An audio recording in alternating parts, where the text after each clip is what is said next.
হাদির মৃত্যুকে কেন্দ্র করে রাজধানীর বিভিন্ন স্থানে ব্যাপক ভাঙচুর ও অগ্নিসংযোগের ঘটনা ঘটেছে।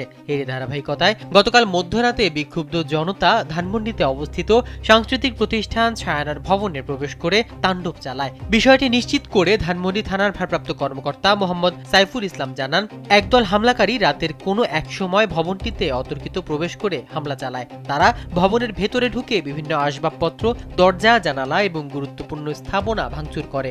এক পর্যায়ে হামলাকারীরা ভবনের চতুর্থ ও পঞ্চম তলায় আগুন ধরিয়ে দেয়। পরে খবর পেয়ে ফায়ার সার্ভিসের একাধিক ইউনিট দ্রুত ঘটনাস্থলে পৌঁছে আগুন নিয়ন্ত্রণে আনেন।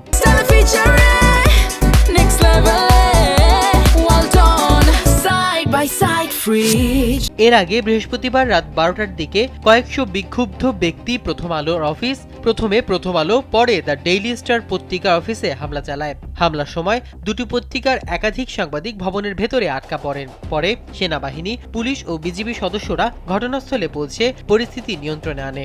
পরবর্তীতে ফায়ার সার্ভিস আগুন নির্বাপন করে আটকে পড়া কর্মী ও সাংবাদিকদের নিরাপদে উদ্ধার করে।